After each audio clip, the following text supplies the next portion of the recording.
Welcome to Better Relationships, Better Life, where relationships expert Judy K. Herman and her guests share insights that can help you move through conflicts in your 9-to-5 jobs and your 24/7 lives.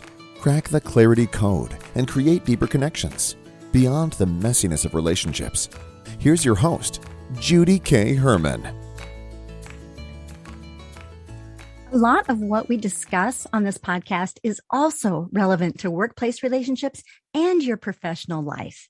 You can create a more cohesive organization where people feel heard and respected. As a speaker and executive coach, I support organizations and leaders. You can find me on LinkedIn, Judy K. Herman, or my website, judyspeaker.com. Our topic today is Conscious Loving Ever After at Midlife and Beyond with Gay and Katie Hendricks, who for 40 years have been pioneers in the fields of body intelligence and relationship transformation. Together and singly, they have authored more than 40 books, including such bestsellers as Conscious Loving, The Big Leap, Conscious Loving Ever After, How to Create Thriving Relationships at Midlife and Beyond, and The Genius Zone. They have appeared on more than 500 television and radio programs, including Oprah and 48 Hours. Here's today's show. Welcome to Better Relationships, Better Life. My name is Judy K. Herman. I have some special guests today that are going to be talking with us about conscious loving ever after. And we have Gay and Katie Hendricks. Thank you so much for joining us today. Thank you. Well, thank you. Our book, Conscious Loving, first came out in 1990, and then we wrote Conscious Loving Ever After, which focuses on couples at midlife and beyond, say 40 and up. And we worked with couples in their 40s, 50s, 60s, 70s, and a couple of them on up into their 80s. And we have discovered a lot of things about what it takes to have good relationships at midlife and beyond, as well as what we were first writing about in Conscious Loving.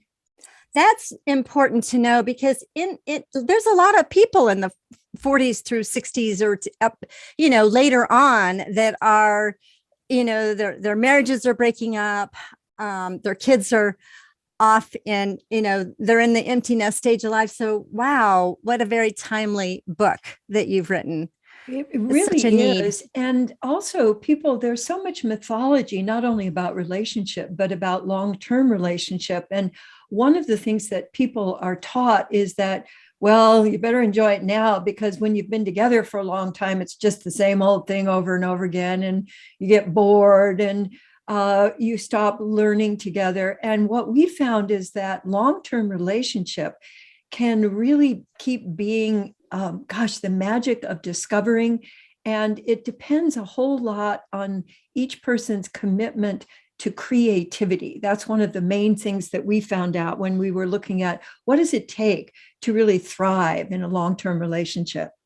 We discovered early on that there are three really big things that when people do them, their relationships thrive. And when they don't do them, their relationships dive.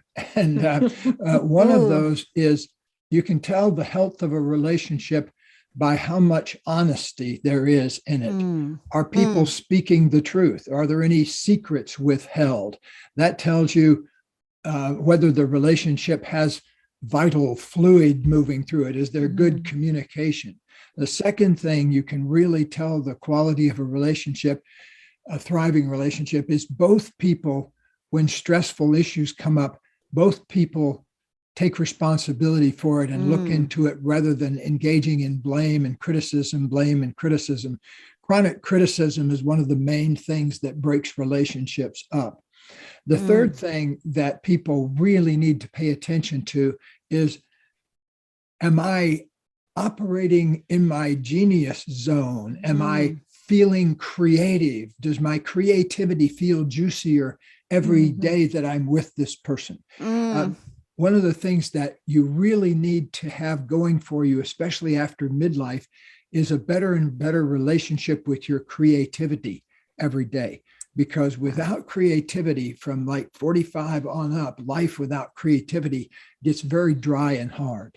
Well, I'm so glad you mentioned that, Gay, because honestly, I just recently read your book, Genius Zone, and I so appreciate your honesty and how, to be authentic. And that makes so much sense. But you've got it boiled down to three things, which I think is beautiful. It's the honesty, and then both taking responsibility rather than putting blame on the other, and then the genius zone. I love your definition, either thrive or dive.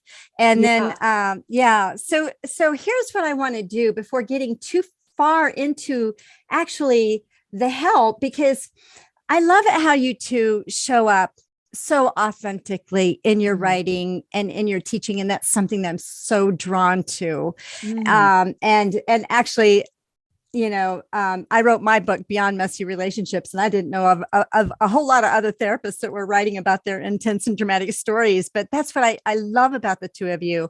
So share with us your beginnings, and just a little,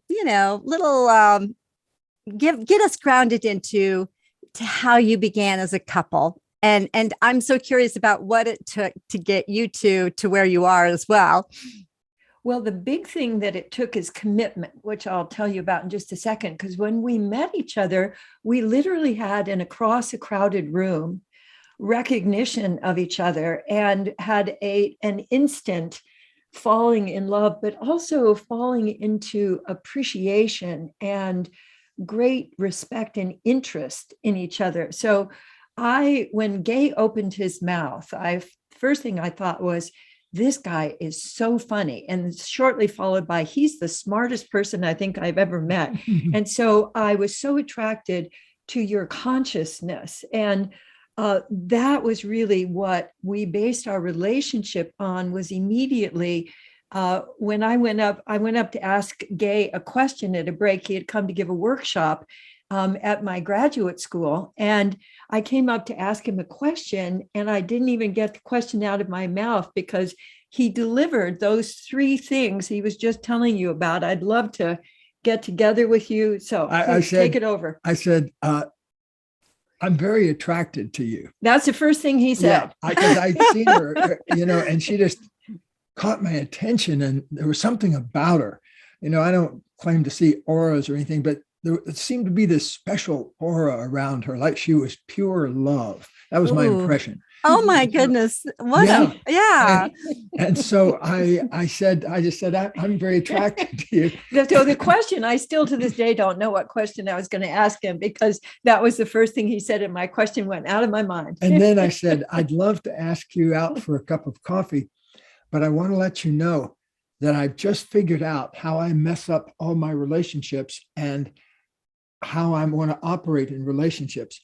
I only want to be in relationships where both people tell the truth all the time and are willing to listen to the truth in the other person, where both people take responsibility for stuff rather than blaming and claiming the victim position and that kind of thing. And three, I really want to be with a woman who's so passionate about her creativity that she's just as passionate about her creativity as I am about mine. And on those terms, would you like to have coffee with me? Oh my goodness. So let me just hold this, because I have a whole lot of question marks in my mind. So you knew, and you were learning and growing from your past relationships. I mean, I read part of that in the book too, Gay. So I'm curious, how old were you two at this stage? I was 34 and I was 31. Okay. So both of you had learned and grown or developed your own level of consciousness to this level to be attracted to each other at this level, right? Yeah, I think also because I had just figured out what I really wanted in a relationship. That had just happened the month before I met Katie. And so I think I had this, I'd never really been clear in my life about what I wanted in relationships. And wow. So finally I figured it out. I had any number of difficult relationships in my teens and 20s and on up into my 30s. And I just not ever made a commitment. And now I see that unless you're committed, you don't have a prayer of a chance in a relationship. If you've got one foot out the back door, or, you're attracted to other people or something like that. It only really works if you're willing to make a whole body, heartfelt commitment to really being fully seen and revealed yourself, and having your partner fully reveal himself or herself. Wow. So you were really clear. You got to a point where you had previous relationships. You learned, you knew what you didn't want, and then you figured out what you did want. And you got real clear. And then that's when you two met? Yes. Yeah, that's when we met. So here's Gay saying, on those terms, would you like to have coffee? And so wanted to let you know what I heard. I heard, hey, I don't care what you're doing. I want you to drop everything and move from California to Colorado to start this adventure with me. I don't know what's going to happen, but I know that I want to go all the way in relationship. And so I want to know if you want to do that as well. So that's let me hold this, Katie, because is this after your first coffee or before your first coffee? Yeah, this was in the same conversation where he says, on those terms, would you like to have coffee? And so goodness. I want to let you know it took me about 15 seconds to take all of that in. Oh my goodness. And so what I said was, how about lunch? Yeah, that sounds like it should be a lunch date if you need to talk that much. Right. So we really had an opening of possibility that I had never experienced before, because all my life I had been truthful. I had been so interested in how life really works and how consciousness works and how people can get along and what happens when they don't. And I'd been in my own creative flow. I was I was not only getting my PhD, but I'm a dance therapist, a movement therapist. And I'd been teaching that at the school that Gay came to give this seminar. So I'd never met anybody, though, who was interested in the same things that I was. And still, when we decided to make this big leap, I came out to Colorado and basically left everything, my work and the people I'd known, and moved out to Colorado where I knew Gay.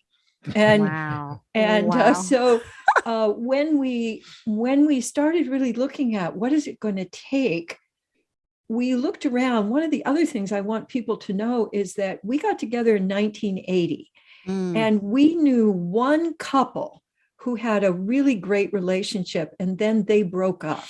Wow. And so we looked around, we couldn't see any role models. So we decided we were just going to make it up. We were going to look at what is, like best practices. We were going to try them out. So everything that we've written about in Conscious Loving and Conscious Loving Ever After are practices that we took on and still practice in our daily lives. That is amazing. I'm hearing, and I might ask a nosy question, Katie, and if I go do, ahead. But so did you have to go through several relationships before for you to have clarity and know what you didn't want before you actually met Gay? Oh, yes. In fact, my mother used to say I went through men like a lawnmower. So I would be when I could see that it wasn't working, I didn't do what a lot of people do as well. I should just get used to it. And that old saying, if you made your bed, now lie on it. I would go, nope, this isn't working. So I'm going to move on. And wow. Yeah. And it sounds to me like both of you had this attitude of learning and growing individually yourself. I mean, to increase this awareness. And there's so much that I resonate with you. I must tell you, because I know y'all are probably not familiar with my book, Beyond Messy Relationships. Okay. So I use the analogy, Katie, of dance and describing relationships. And I know others do. Sue Johnson is one, but it is like, I use that analogy throughout how to identify those relationship dances. And then also something that resonates with me with what you're saying, you both took big leaps of faith here. And I do talk about, and even made an acronym out of this very natural thing that we do, breathing fresh air, and how that calms the nervous system and the body, but the A is like an acronym for awareness, increasing awareness. And the I is intentionality. And the R is the risk of growth. So I'm hearing those themes, those very themes in your story. And I absolutely love it. It's wonderful that you're talking also about the dance of relationship. We actually have an article we call the relationship dance, that the basic rhythm of relationship is getting close and then getting individuated. We have the urge to merge and the urge to fulfill our own creative individuation. And that's part of what really gives the fuel for relationship, is being committed to your own individual creativity and then bringing the juice from that into your relationship and honoring our needs for space and time alone and integration, and also our needs for being close. And I think that comes also in how people let their partners know what kind of attention they want and are willing to receive, giving and receiving attention freely. And those two things really work together to create variety and deepening, but also refreshment in your long-term relationship. Wow. I've got another huge question mark in my mind. Do you two dance? I mean, you really do dance? Yes. Like physical dance? What's your favorite dance? Oh, well, we dance mostly in rock and roll type dancing. Okay. We both love ska, bouncing, and we both love just free-form rock and roll dancing. I don't do any dance steps. Like I'd be lost in a ballroom dancing competition. My stomach tightens just thinking of it.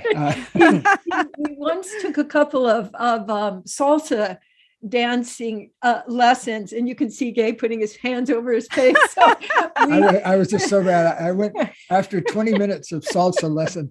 I went over to Katie and I said, "I love you passionately, and I'd do anything for me. But as this one favor, would you let me off the hook about salsa lessons?" Oh, that's so funny. She did. And but we really find that the free expression of your own uniqueness is such a great fuel source for relationship. In fact, one of the things that I love about you, Gay dances in with his words and his mind. And so he makes up puns and jokes and spontaneous songs. And so that is also a form of dancing. The dancing of the rhythm of words and the beauty of your voice. And so that's one of the ways that we create with each other all the time, is by letting our bodies fully participate. So we're not just trying to relate to each other by talking about what's going on. Since you're from the South, I'll make up a country song about what's going on right now. I'm spending Friday casting pod, thinking about God. Ain't that odd? Okay, there's a good verse we start with. Oh, I just love it. The energy that you have. And I know this podcast will either be listened to or watched, but I really encourage people to get on the YouTube channel and watch it, because the energy is so beautiful and magnetic. I love it. It does represents this flow and this rhythm of life, which I so resonate with. And I know that. So so you've learned, you've grown, you've been together since you were 31 and 35, I think is what you said. So, and married several years.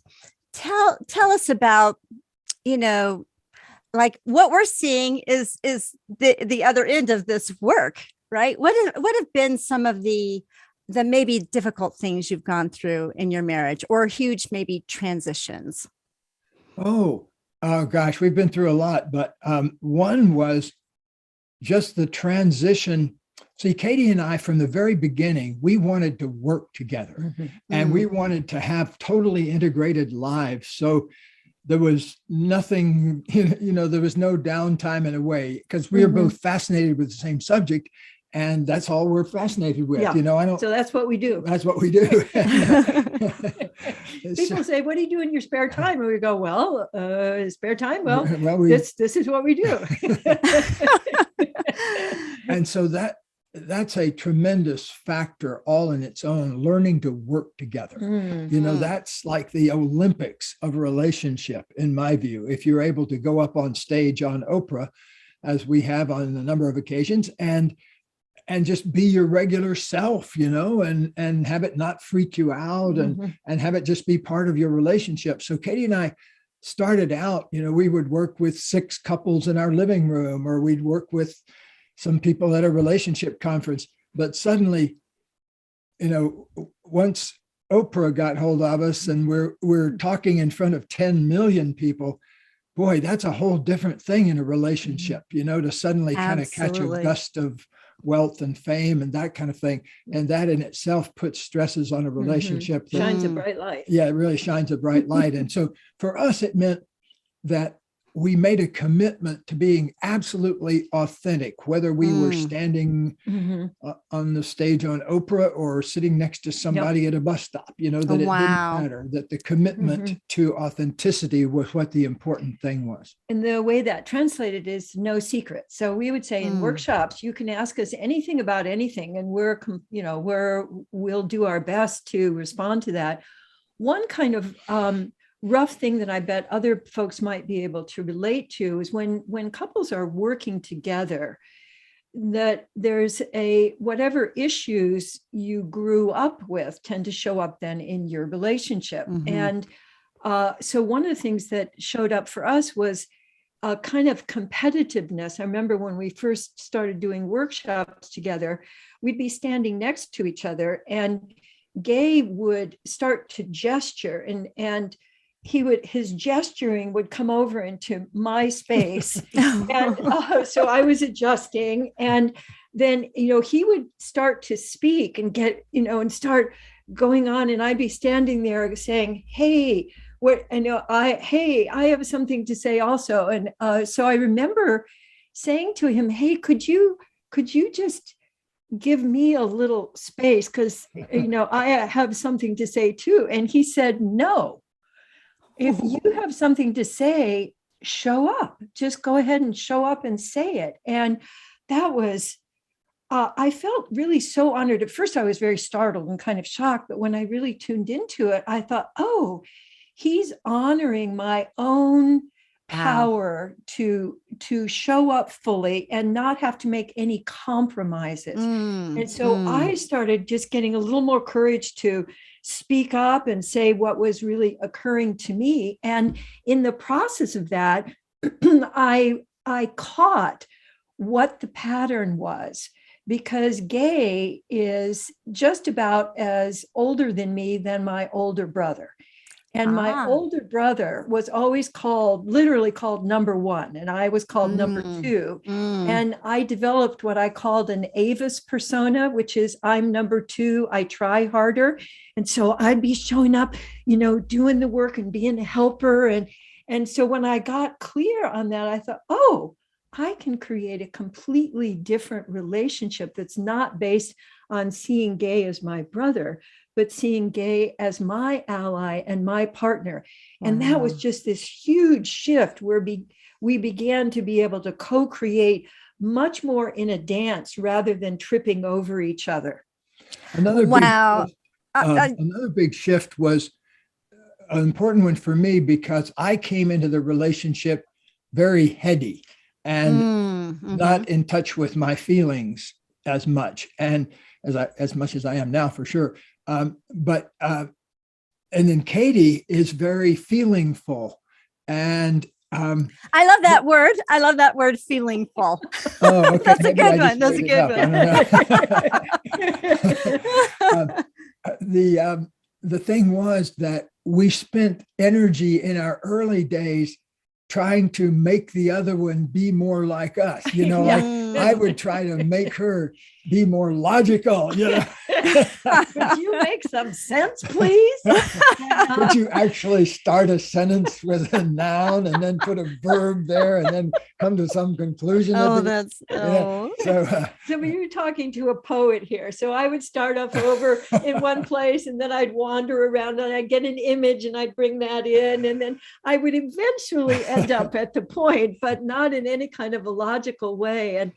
And so instead of trying to change people, this turned out to be really an important principle in general, because most people think that getting into a close relationship is a license to improve the other. It's your own little personal fixer-upper. And I certainly saw that in my growing up, in my family and my parents' friends. And so we decided we were going to see each other as an appreciation project rather than an improvement project. And we really made a steadfast commitment to that and increased our level of appreciation and made a commitment to end blame and criticism, so that our exchanges are really full of what we're noticing, what's going on, but there's really no blame, no criticism. So there's just discovery and appreciation and having a great time. That is huge, what you just said, Katie. And I'm just soaking in everything you both are saying. But yes, appreciation, that actually uses just a totally different part of the brain than trying to fix your spouse. I think it took me, me writing my book in 40 years of marital experiences to realize, and being a counselor for several years, to realize you cannot do for another human being what only they can do for themselves. And it really is a problem when we try to fix the other. But I love hearing the two of you and even just watching you, because there certainly is this creative energy. And then even seeing you, I'm going to verbalize this because some people are just listening to this podcast rather than watching you, but you both are making eye contact with each other, and there's movement and just laughter. This is wonderful. I can see how letting go of trying to fix someone or anyway, letting go of things that maybe we'd otherwise hold tight to is really allowing some beautiful life to happen in this in-between space with you two. And that's why creativity is so important too, because, like, I'm here to honor my own creativity and also to honor the creativity of Katie. Her creativity is just as sacred to me as mine is. And so to be in a relationship where both of us honor our own creative passions. I'm a born writer, I write generally for a couple hours a day. And so if that's not okay with the other person, or if they don't have something equivalent to that they're passionate about, that gets to be a problem in a relationship. Because great developmental psychologist Erik Erikson said, after 50 years old, every moment, every breath you take is a choice between creativity and stagnation. Are you going to be creative, or are you going to stagnate and keep going through the motions? I know you're not anywhere near 50 yet, but once you get... I'm so glad that you said that. Got married before I was 12 years old, right? Well, I know down south they have those marriages that usually are before you get to about the 6th grade. Usually by junior high, you've got a couple of kids in school yourself. There you go. That's good. Gay grew up in the South, so this is... Oh, where in the South did you grow up, Gay? Leesburg, Florida. Okay. 10,000 people. And to make matters even worse, my mother was the mayor. Oh my goodness. I couldn't get away with anything. Although in Leesburg, Florida, about the worst thing you could do was steal a watermelon or something like that. It was a high crime area. Oh my goodness. I want to go back to your conscious loving ever after, and then the special things that those people that have, had a long-term pattern of just exiting out of their lives. I mean, just like, how do you help folks like that? And what's needed? Well, I think the first thing that's needed is, are you willing? Is this the person that you really want to be waking up with, that you're wanting to continue to renew your relationship? Everything that we write about in Conscious Loving Ever After is about not only sustaining, but renewing your relationship, because the continuous renewal is possible rather than just recycling things over and over again. And your willingness to discover and learn. So discover something new and then integrate it by learning it so that you have more and more choices. That's really one thing, rather than having the same interactions all the time with each other, the same expectations. So we have practices in Conscious Loving Ever After that will assist people, one, to handle the business of the relationship. I think one of the big things that trips up a lot of relationships is that people mix in the closeness of their relationship and their romantic juiciness with the business of your relationship, which is always stuff like to handle. The chores and the chores and the who's doing what. Gotcha. And so we have something we call the 2 10-minute conversations that people can. One of them is a business conversation, the business of your life. And one of them is a little structure for what we call heart talk, how to really connect with each other at that essence level so that you know that your relationship is based on really connecting at that deepest level. And then the purpose of your relationship can be revealing essence, revealing more and more of who you are. One of the great delights that was unexpected is not only becoming unedited with each other, but having the palpable flow of new impulses, new ideas arise for both of us in a way that feels like a picnic all the time. There's like opening the picnic basket and here's some new great stuff in here that's not only juicy and nourishing, but fun. You know, it's not like eat your vegetables all the time.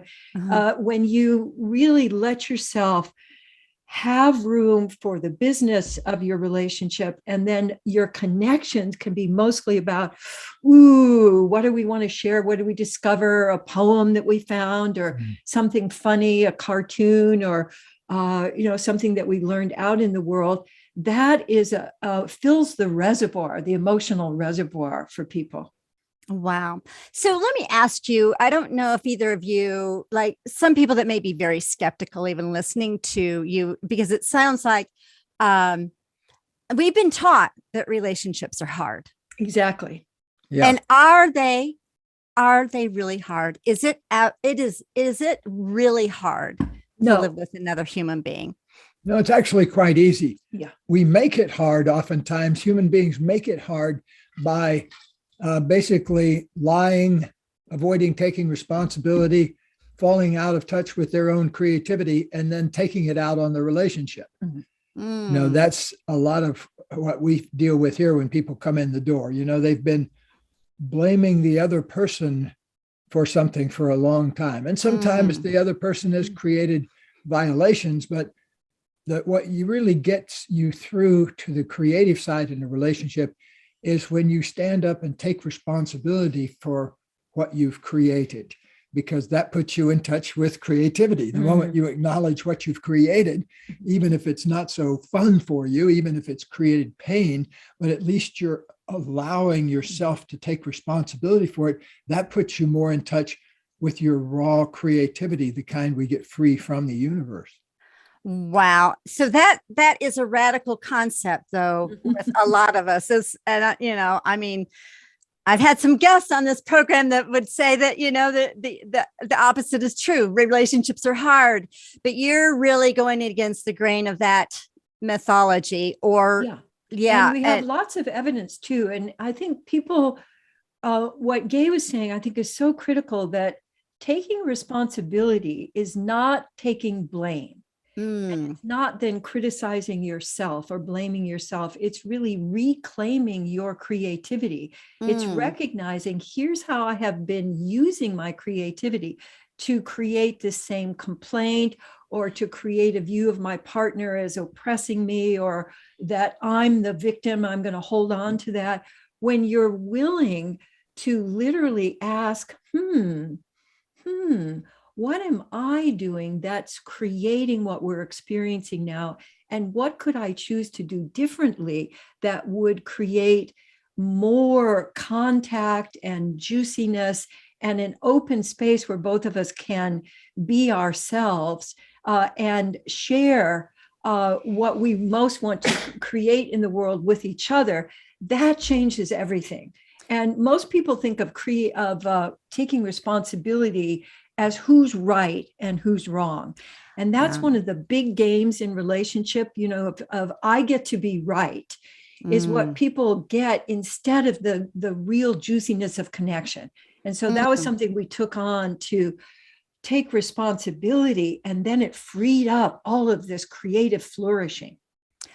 That's a huge shift. That's a huge shift in perspective, and to get away from this. And even I don't know, it's kind of a shift too when you think of a win-win situation. Like thinking of a win-win and conflict resolution. Is that different? I mean, it seems different to me than what you're explaining. Because I guess maybe a win-win is, okay, somebody's got to win. We want the relationship. We want it to be win-win. Whereas, okay, somebody's got to be a winner or loser. But it sounds like, okay, responsibility is not who's to blame, but right. it is claiming your creativity. Right. And when you go into blame, though, you're going into victim mentality, and that stifles your creativity. Is that right? Yes. Imagine a fire breaking out in a room. A person takes responsibility by running over to it and shooting the fire extinguisher. Another person's version of responsibility may start screaming, "Who's to blame for this? Whose fault is this?" Meanwhile, the fire is getting worse and worse and worse. Mm-hmm. And so there's a big difference between taking responsibility and blaming someone. Mm-hmm. We decided in our relationship to create a no blame zone. We eliminated blame and criticism from our relationship. And we didn't pull it off overnight. It took us quite a bit of dedicated focus for a long time. But for many years now, like nobody in our house has said a critical word this century. Oh my goodness. Yeah. We like to say that. Oh my goodness. And that how do you keep that from happening? And I'm going to ask you this question, because there sure is a whole lot of negativity going around, like just listening to the news or whatever. How do you handle outside influences that are, or just all the stuff that's going on? As news-wise, how do you handle Well, first of all, both of us are really clear that the number one priority in our lives is the flow of loving connection between us. And so, once you get clear on what your priorities are, that's what needs to be focused on. So, it's been many years, but if we ever feel any kind of glitch or block in the flow between us, we just sit down and figure it out in 10 minutes, because one thing we've really found is that there are no relationship problems that take longer than 10 minutes to fix if both people are willing to fix it. And usually the problem is getting that other person to be willing to fix it. And that can take years. Yeah. I'm just thinking politically, because I know all of us going through the pandemic and some people wanting the, vaccinations, others not, and how it's dividing families. How do you handle even really like convictions and differences that may show up? I mean, I'm hearing you all have a whole lot of similarities, but not everybody has that, at core levels. So how do you handle that? Well, one of the things that we want to help people get in touch with is what they really want. And that often involves going down through their fears. And my experience of these last several years is that people they get caught in fear. And if I'm experiencing fear, what happens in a person's brain is that your partner looks like your enemy. So you go into your reptilian brain, you leave your cognitive problem solving brain, and you become Godzilla. And then you have, reptilian, fighting with each other. And then the other thing is that in fear, you're not actually able to solve problems. Mm-hmm. So because you're caught, in your own little cave. So in Conscious Loving Ever After and on our websites, we have practices to assist people in moving from fear to presencing, to actually being here. And from being here, we can make new choices and see each other as allies. We might have different ways that we want to approach what's going on, but we hold each other as partners and allies rather than as enemies. Another element in that too is polarities are an important part of relationship. Like, for example, one person is very emotional, one person is very logical. That's a very common arrangement in relationships. Another one is one person is very controlling and the other person puts up with being controlled and dominated. That's a very common thing in relationships. But ultimately, relationships only thrive if both people are committed to the relationship and to their own growth at the same time. That's what makes thriving happen. And so if you're stuck in relationship, look into a few basic things like, where are we not telling the truth to each other? Where are we playing out a victim persecutor drama where one of us thinks of themselves as the victim and identifies the other one as the perpetrator, and then that goes around and around like a dog chasing its tail? Or another thing in polarity, when you have conflict with the other person, is to ask yourself, of all the people in the world, why would I have selected a person like that? And there's usually a good reason for it, Something to learn. And something really to learn. A lot of times I'll have people just see their jaws drop at the most obvious thing. When I ask them that, they'll say, oh, my daddy was just like that. The light bulb goes off. Right. The other thing I wanted to mention, because it often is just under the radar, is that relationships throughout our lives are about giving and receiving attention. Human beings need attention as much as we do food and water, but most of us don't really let ourselves have attention, and we don't ask for the kind of attention we want. So when we're exploring with people, we do various kinds of activities, including one we have in Conscious Loving Ever After, which is customizing your appreciation.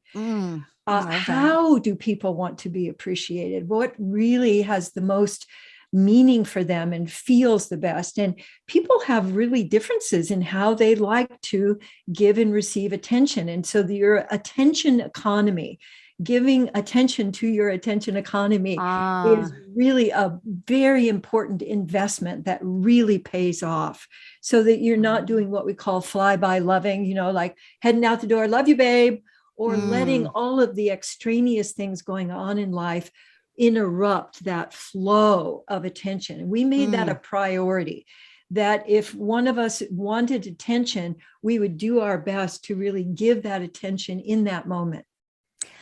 I love a key word that I'm hearing from the two of you, and that is being in this flow, the flow of life, flow of your creativity, the flow of your relationship. I'd imagine that's pretty good brain health there too. Yes, definitely. There's a quotation from the Gospel of Thomas that I put in my new book, The Genius Zone. It says, if you bring forth what is within you will save you. If you do not bring forth what is within you will destroy you. That's why creativity is so important.